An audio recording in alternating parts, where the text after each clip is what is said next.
The Bucs and Panthers battle it out this weekend in a game that could potentially decide the NFC South, and the Buccaneers may be very short-handed. We break it down now. Let's go.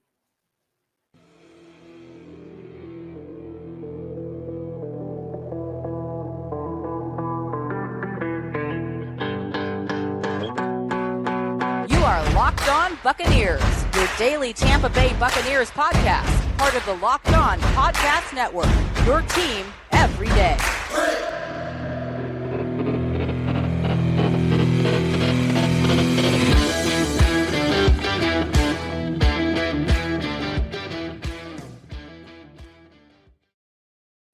What's up, and welcome to the Locked On Bucs podcast, part of the Locked On Podcast Network, your team every day. We are your daily podcast covering the Tampa Bay Buccaneers, free and available on all platforms, including YouTube, where you are watching live.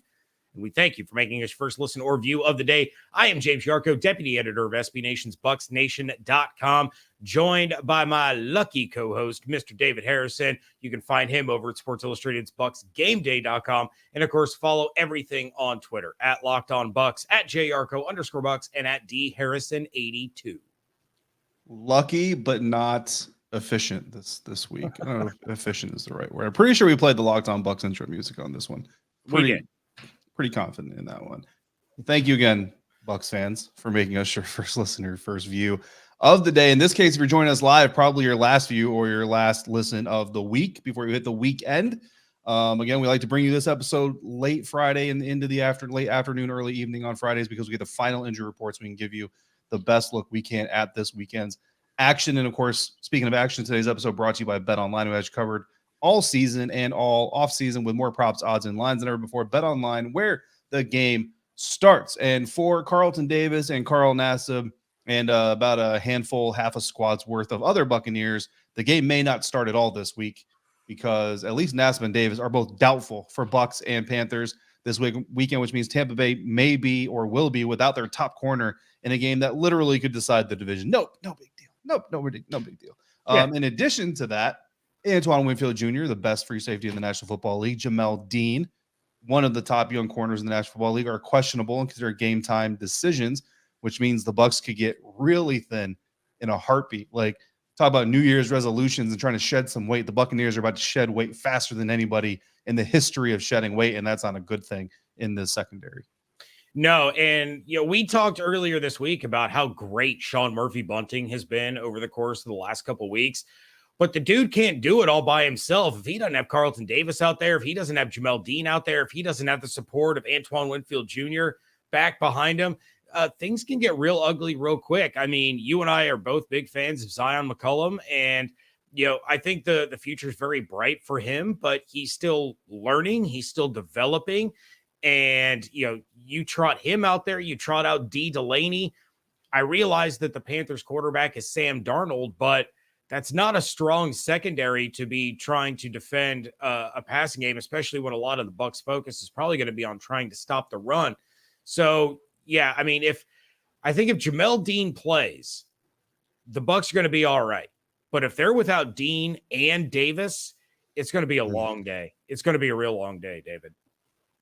Yeah, and Winfield and that. I mean, yeah. Listen, if they go without those four guys, literally speechless here. If they go without those four guys, I don't know. You might just you might just be like, this is a rest week. We're just gonna rest everybody. The offense Kyle has to hang a Trask, 50 burger. Kyle Trask, get out there. I don't know where Tyler Johnson is, but suit him up and get him out there. And you know what? We'll come back week 18 and just hope that that the Saints do us a solid here. I don't know, man. That's gonna be really rough. But also questionable for the Tampa Bay Buccaneers are Vite Vea, because it gets even better. Donovan Smith, Julio Jones, which I got to admit is okay. Yeah.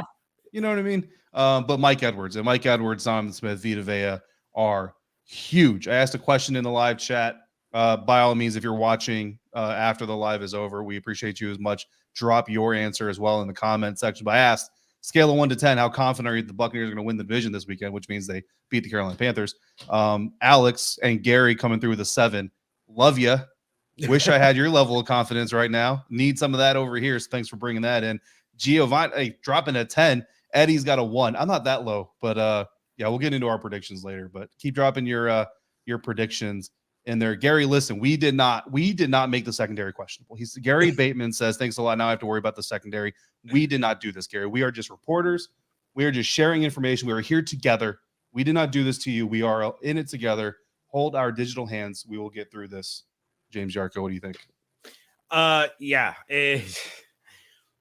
Vite Vea, obviously, you need him. Donovan Smith, for as much as he struggled this year, Bucs fans saw what happens when Donovan Smith is not on the field, and it is not pretty. He is still the best option at left tackle, so you hope that he's back this week.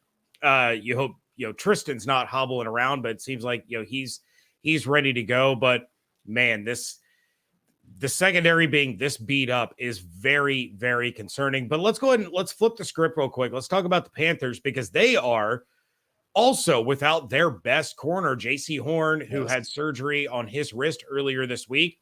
They have defensive end Marcus Haynes, guard Cade Mays, and tight end Tommy Tremble, who had a pretty solid game in their first meeting against the Buccaneers. They are all questionable.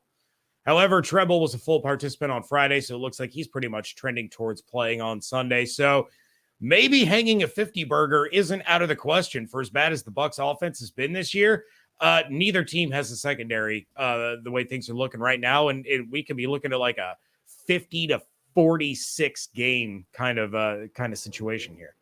Yeah, look, if we're in a track meet, I'll still take the Buccaneers over the Panthers, and I know the Buccaneers offense has had a lot of struggles. And Eddie in the live chat is making that same point. J.C. Horn is a massive, massive loss for the Carolina Panthers. And I love Brian Burns. I wish he was playing for the Bucs. I'm sure a lot of Buccaneers / Florida State fans are wishing the same. But if Tom Brady is getting the ball out because J.C. Horn isn't out there to stop him from doing so, Brian Burns isn't going to be able to do anything. So, guys, some reasons to be confident, some reasons to have a little bit of concern. Obviously, James and I have a little bit of both. The news that J.C. Horn may not play, obviously a little bit more uplifting. And I know Julian Council from Locked On Panthers definitely is expecting, or is at least anticipating, that J.C. Horn will not be available. But we're getting into our official concerns, and our official confidence is what we're confident in, what we're concerned about here in a minute. But first, guys, did you know that driving high is considered driving under the influence? That's right. Driving under the influence of marijuana is against the law in every state, even in states where marijuana is legal. That means driving high could get you a DUI. If you think law enforcement officers can't tell when you're driving high, you're wrong. Your friends can tell, your coworkers can tell, your parents can tell, everyone can tell. So what makes you think that law enforcement officers don't know when you're driving high? Driving under the influence of marijuana can slow your response time and change how you perceive time and speed. So even if you think you're fine to drive when you're high, you are not, because the bottom line is if you feel different, you drive different, and driving high is driving under the influence. So remember, drive high, get a DUI.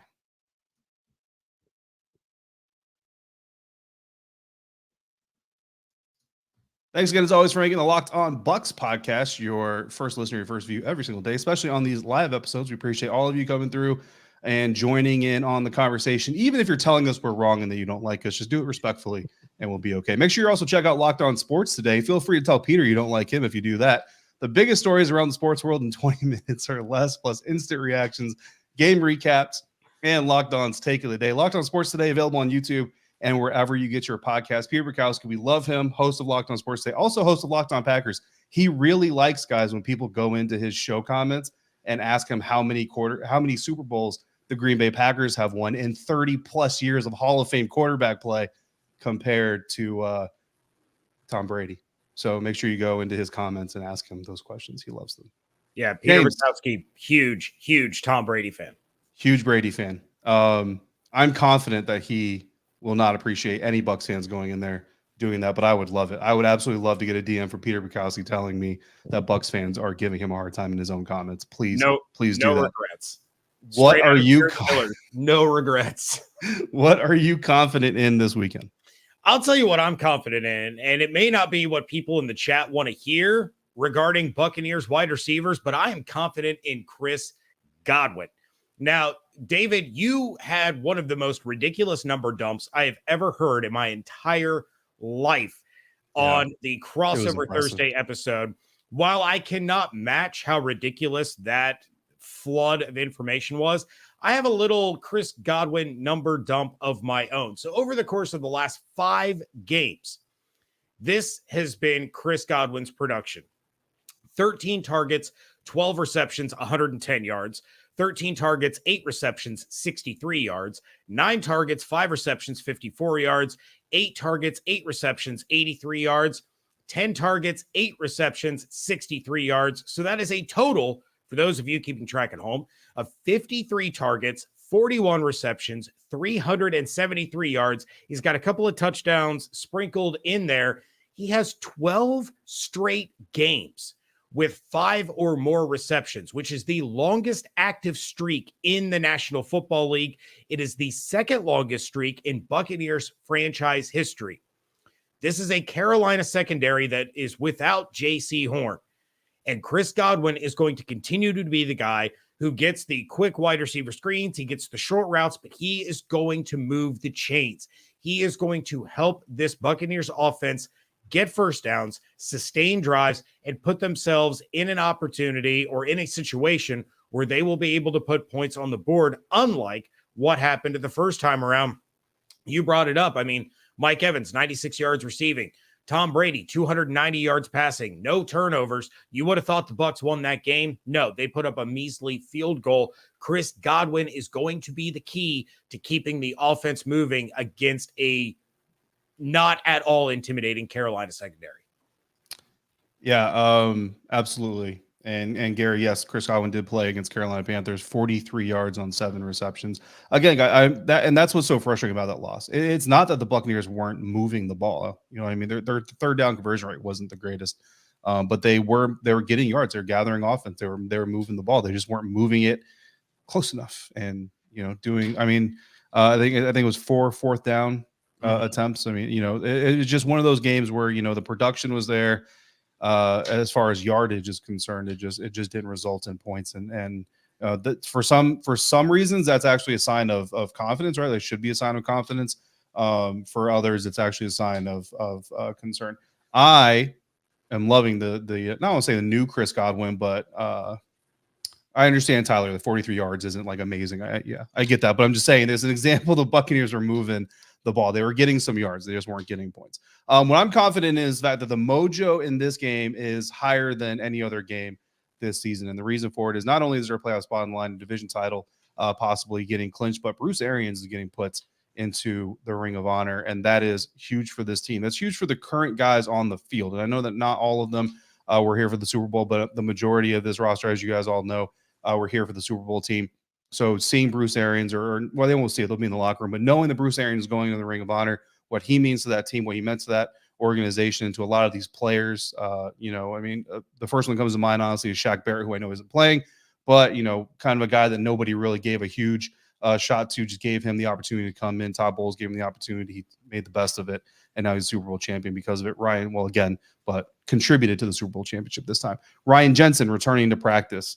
A huge motivating factor for this team, and it's a sign. We all kind of know he's not playing this week. He's not playing probably next week. I don't imagine next week. It's not official, but I don't expect him to play next week. This is a playoff move, right? This is to see if we can get Ryan Jensen ready for the playoffs. Well, to get Ryan Jensen on the field in the playoffs, you got to make the playoffs. If you get Ryan Jensen back, James, I think a lot of things change for this Buccaneers offense. You know what I mean? So the opportunity is there.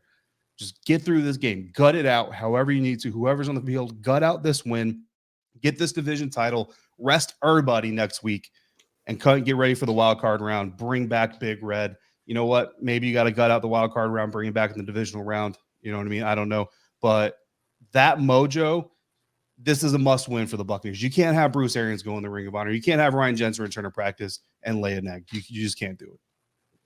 Yeah, well, and for those of you in the area of Tampa, St. Pete that have 10 Tampa Bay, I will be on there Sunday morning on the Blitz talking about Ryan Jensen. So check out my thoughts on that over there. But you're 100% right. This is a situation now where Ryan Jensen has returned to practice. That gives the team a little bit of a boost. Then they see their Super Bowl winning head coach, get the ceremony at halftime, get his name forever enshrined inside of Raymond James Stadium. That's going to be another shot in the arm, another boost for this team. they're going to be fighting hard. They know everything that's on the line. They have additional motivation. So yeah, the Bruce Arians boost is very real. But let's talk about some things that we are a little bit concerned about. And you and Julian talked about it a lot on the Crossover Thursday episode. I'm concerned about the run defense. I talked about it in my game preview for BucsNation.com. Panthers are averaging 131 rushing yards per game, and the Bucs are allowing 120.3 rush yards per game. And in this first meeting, the Panthers ran for 173 yards, almost 6.5 yards per carry. Now, granted, 60 of those 173 came on one play by Deonta Foreman. But you take a look back, Vite Vea, game time decision, Antoine Winfield Jr., Mike Edwards, both guys that can come up and crash the box and help on the run defense. Levante and Devin can't do it all by themselves. Akeem Hicks can't do it all by himself. No Carl Nassib, or at least probably not. So there's another guy who is really good at getting off the edge and slowing down the run, waiting for reinforcements to come in and try to shut down this run game. This Bucs rush defense has been at its best when Vite Vea and Akeem Hicks are on the field at the same time. When one of the two is missing, it's not pretty. The Panthers are going to want to control the game, control the tempo, control the clock, and they're going to do that by leaning on their biggest asset, which is the rushing attack. Yeah. The best way to prevent the Buccaneers from exploiting a weak secondary without their number one corner, don't let them get on the field. Control everything with the rushing game. And I'm very concerned that with as banged up as this Bucs defense is, they're not going to be able to, really shut that down. Yeah, I mean, honestly, that's my biggest concern as well. And I think for everything you just said and every reason Julian laid out, it should be the biggest concern coming in this game. But I got to lay out a concern as well. So I'm going to lay out my own concern. My concern is the pass defense, which is a big old yikes, because you're concerned about the run defense. I'm concerned about the pass defense, which means we're just concerned about defense. And look, it's no shade on the pass defense or the secondary specifically. It's the injuries, man. I mean, they're banged up, and banged up is the lightest way I could possibly put it. These guys are hurt. These guys are muscling through some things that an average human being would probably not even wake up to go to work to try and muscle their way through it. And I tip my cap to them. You know what I mean? I really do. But I feel like this is a game. And again, right now I'm kind of catastrophizing, right? I'm taking questionables and all this other stuff and kind of making it the worst case scenario. But, that's kind of what we brace for here, right? So hopefully they get a bunch of these guys on the field. They can gut it through and they can make some plays. But again, it's concerning. And that's what those segments are all about, is confidence and concern. So that's what I'm concerned about. Obviously, it's defense. You don't want to necessarily have to lean on this offense this year, but this team may have to lean on this offense this year. So, hopefully JC Horn just needs a little bit more time to recover from that wrist injury. Yeah, I mean, all the Bucs have to do is, they take the opening kickoff, first play action, 75-yard touchdown pass to Mike Evans, and we're off and rolling. That's all we ask for. 84-yard play action. I know that means a bad kick return, but you know what? I'll be all right with that. No, just let it sail through the end zone. 75 yards. We're good to go. And it'd be even better if he's wide open again and just one hands it this time. Just No. You know what? No, none I don't of need that. two hands. This is none mine. of that. None of that. Just secure the ball. Don't even. No. He tried to secure the ball and he bobbled it for 10 minutes. Just one hand it and call it a day. All right, we will have our predictions coming up in just a moment. But first, BetOnline.net is your number one source for sports betting information, stats, news, and analysis. Get the latest odds and trends for every professional and amateur league out there, from pro football and college bowl season to basketball, World Cup. They've got it all at BetOnline.net. If you love sports podcasts just like this one, you can find those at BetOnline as well. They're the fastest and easiest way to get all of your betting information. So head to the website today or use your mobile device to learn more. Bet online, where the game starts.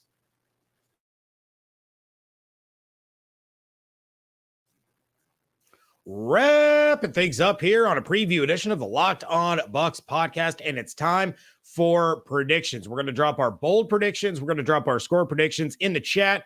I want you guys to start dropping your bold predictions as well. We'll get to the scores in just a little bit. So bolds in the chat. Let's see what you guys got. I will kick things off. And this is what people in the chat want to hear me say. Mike Evans is 83 yards away from his 9th consecutive 1,000-yard season, extending his own NFL record because he is a Hall of Famer, whether Ross Jackson of Locked On Saints wants to admit it or not. And he is going to reach that 1,000-yard plateau before halftime. Dude is going to go off in the beginning of the game. It will be reminiscent of the Bengals game. It's going to be all Mike early on. I know I talked about that I was confident in Chris Godwin. Chris Godwin's going to be the move the sticks guy. He's going to be the short yardage guy. He's going to be the guy extending drives. But early and often, it's going to be Mike Evans. Even if Tom Brady has to force feed him, he is going to get that connection on track before they potentially reach the playoffs. And the best way to reach the playoffs is to beat the Panthers. And the best way to do that is to go up against a guy who has played 16 games against the Panthers and has 1,089 yards in his career against them. Feed the man, get him his 1,000, win the game. Let's go. My bold prediction, and this is certainly bold. Tom Brady will not get sacked, nor will he have any turnovers. I think the no sacks is probably the more bold. I don't know. It might be bolder to say no turnovers. I mean, he has been a turnover machine the last 4 games. And, the Buccaneers since 2020 still lead the NFL with the most games not allowing a sack of their quarterback. And they lead it by a pretty wide margin. Yeah. I was just thinking Brian Burns. But yeah, no sacks, no turnovers from Tom Brady. Let's see if we can make some magic happen. If both of our bold predictions come true, then we're going to have a whole lot of fun on the post-game live episode. Well, I will. You won't be here. We are. I will be at FedEx. You will be at FedEx. But let's take a look around the league with some lines, thanks to our friends at betonline.net, who have more odds, props, and lines than ever before. BetOnline, where the game starts. Last week, my son and I picked games because you were unavailable. I can't remember why, but I remember Beckett. I was probably at FedEx. I don't know. Who knows? Beckett helped me with the Friday preview episode. So we both picked the Bengals to beat the Patriots. We got that right, barely. Thank you, Ramondre Stevenson. We both picked the Browns to beat the Saints. We were wrong. I picked the Eagles to beat the Cowboys. Beckett took the Cowboys. Gardner Minshew almost made me a genius. And then we both picked the Rams to beat the Broncos, and that was a resounding yup. So for this week, we're not picking NFL games. We are picking the college football playoff games, starting with the Fiesta Bowl, TCU at Michigan. Michigan are 8-point favorites. David, who do you have? There's a really cool member of the Washington Commanders PR staff.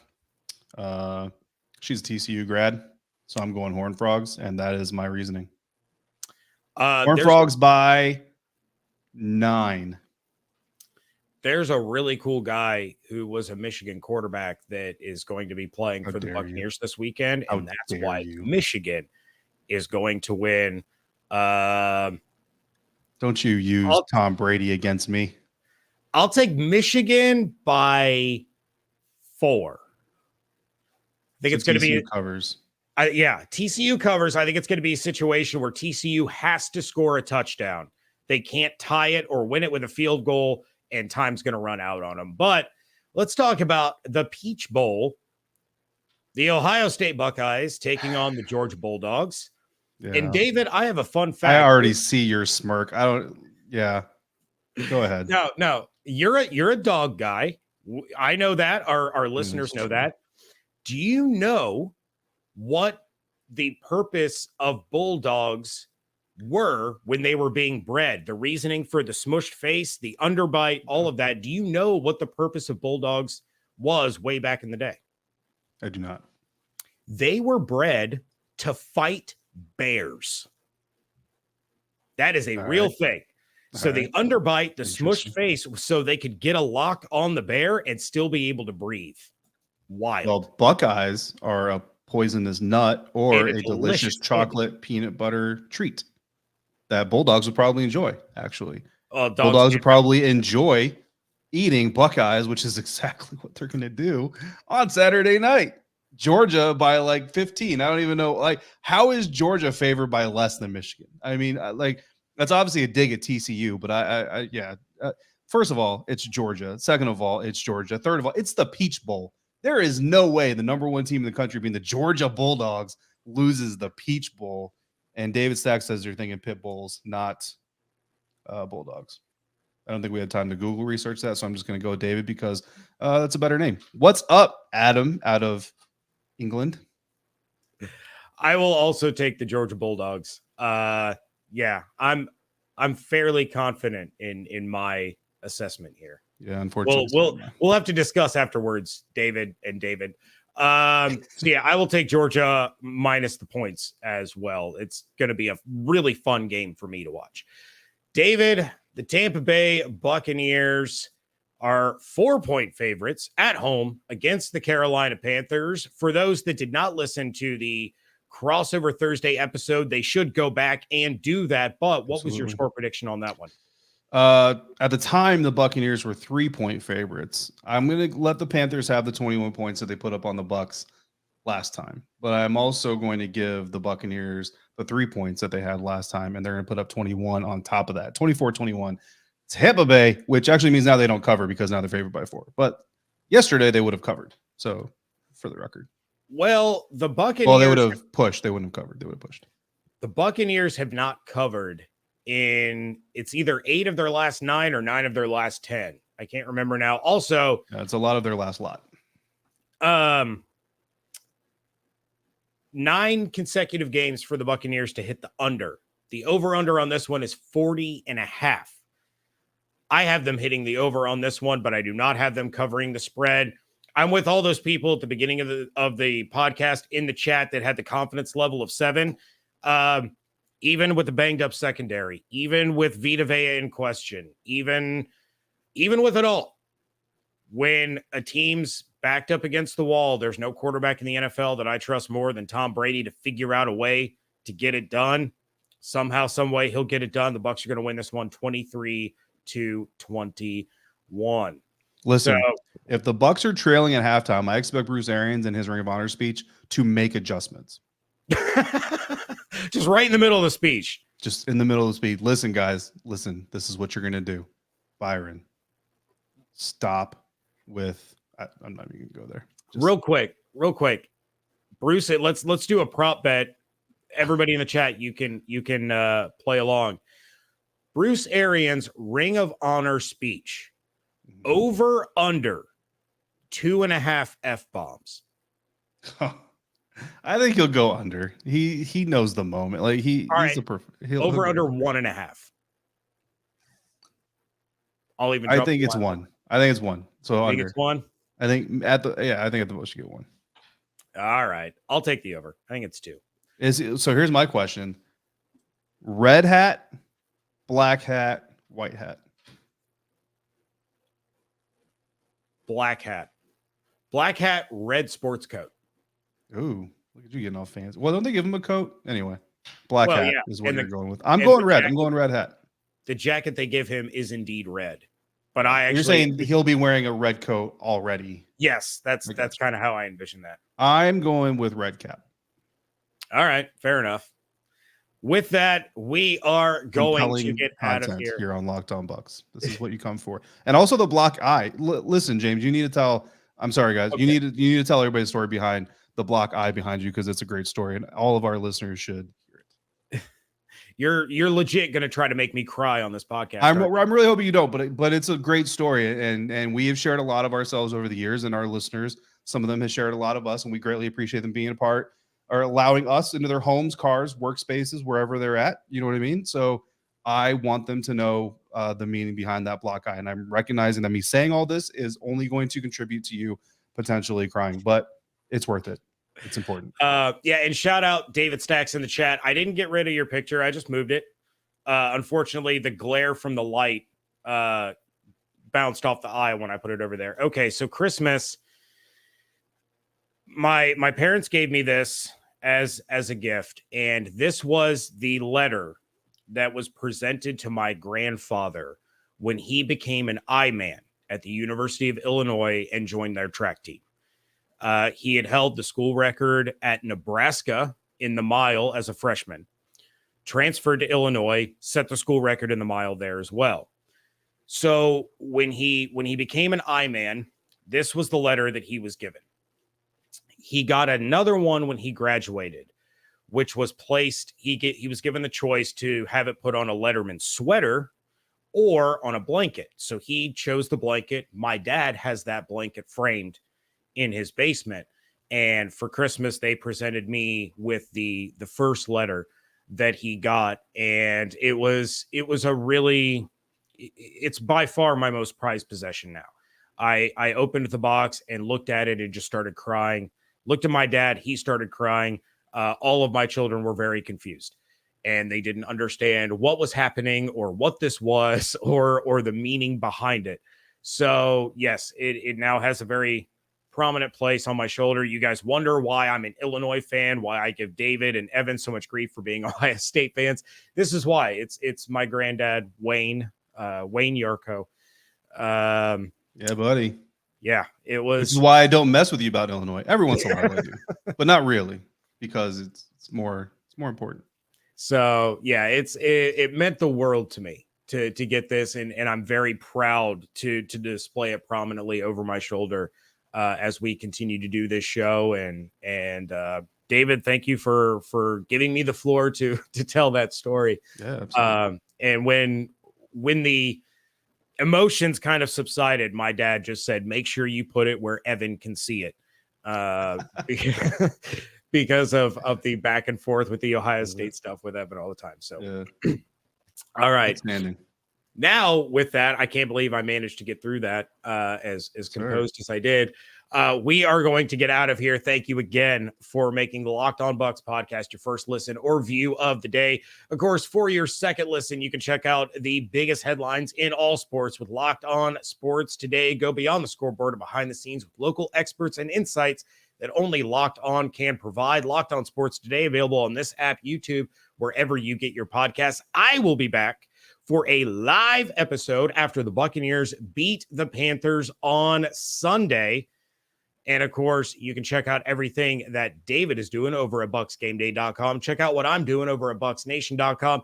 Follow everything on Twitter at Locked On Bucs, at JYarcho_Bucs, and at DHarrison82. Hope you all have an absolutely outstanding weekend. Stay safe, stay healthy, fire the cannons. We thank you so much for joining us right here at Locked On Bucs.